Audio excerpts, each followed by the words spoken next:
Hello, my name is Ryan Neumeyer. I am the creator and designer of Pave The Way. In this game, there's a new and under construction neighborhood. It has no sidewalks yet. We take on the role of contractors who are going to build these sidewalks. We're trying to be the best name in the concrete game in this neighborhood. Alright, so it's got a unique theme to it. It's got a unique mechanism. We're trying to reverse bid against other players, undercutting them. Let me show you how the game works. So here is the player board for Pave The Way. This is going to give you all the information that you need throughout the game. So we've got our round ordered here. It tells you kind of all the different orders that we're going to take through the game. We've got our starting cement truck here. It's a level 1. There's level 1, 2, 3, and 4. They get stronger and stronger as the game goes on. This is going to tell us our end game scoring down here. We also have our reserve markers. Those are going to be those little construction cones are what we use to block off spots on the board that we are going to try to build. Our money is kept at the top of the board. Our general supply of materials is to the left of the board, but once we purchase them, they're going to go on the right side of the board. We have a deck of company cards. These are all basically different special abilities that you're going to have throughout the game. Every player is going to get dealt 2 of them. You're going to choose one of them, and that's going to be your company for the rest of the game. There are a ton of different special abilities and extra starting resources that you get from these company cards. This one, for instance, says we're going to start the game with a level 2 cement truck, which is a nice little way to start the game. So that is the individual player boards. Now let me show you the main board. So here is a look at the main player board. Basically, we have 6 different regions, 4 of which are residential. These 4 over here are indicated by the fire hydrants, and 2 public regions. We've got a park, and we've got a bike path down below here. Each one of these 6 regions is going to be dealt out randomly one of these regional bonus tiles. Basically, these are extra points that are going to be awarded at the end of the game for whoever contributes the most to that individual region. We've got a round tracker over here. We have our different materials prices over here as well. It's kind of a supply and demand track. The price is going to go mostly up throughout the game, but it might go down as well. We've got an event deck up here, and basically what's going to happen is there's going to be red cards, which are bad, and green cards, which are good. Whoever is the first starting player each round is going to draw that top card of the deck. If it's a bad thing, it happens to every player but that person. If it's a good thing, it happens to only that person who bid first. So that's how each round is going to start. We're going to bid for starting player. It has to be in $10 increments, so 10, 40, 60, 70, until basically everyone's decided to bow out except for one person. That player's going to draw that card and see what happens. There are a ton of different effects from those event cards. They might say things like get extra resources, steal resources from other players. They might let you kind of advance your strategies or break down the strategies of some other players. The next thing we're going to do is we're going to purchase materials. The price is going to be wherever that manhole cover is. And basically for every 10 units that are bought at that price, that's going to go up $1. Purchasing begins with a starting player, so that's another advantage to going first. So let's say I purchased 12 materials. Basically the price is going to go up 1.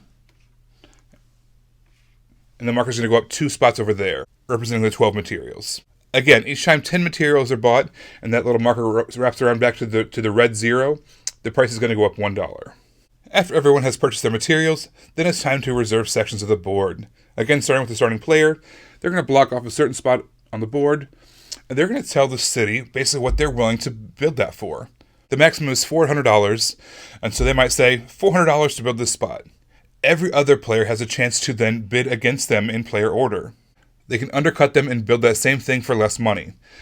I'll do it for $350. I'll do it for $320. I'll do it for $290. Once everyone has bowed out, whoever the lowest bidder is going to be the person who reserves that section ultimately. We start up again with another player reserving a section, and it goes around again until every player has reserved one section on the board that they are willing to build. You're only able to build in one spot each turn, unless some special effects of some cards tell you otherwise. Whatever the final bid is, you put that amount in between your brackets. The next thing we're going to do is we're going to build our reserve markers. Based using our purchased materials, we are going to fill in the spots on the board.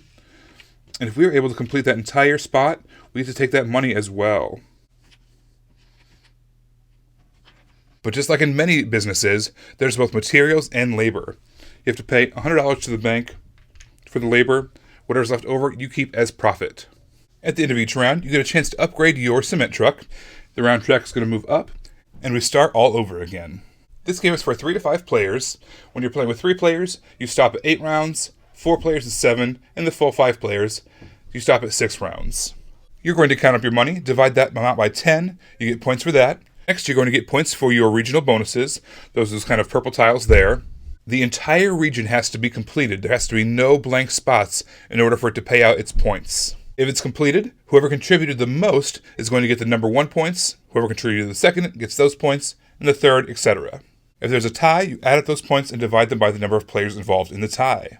There's also points for the entire neighborhood given out for the longest chain of squares, the most squares built in the entire neighborhood, and whoever has squares built in every region.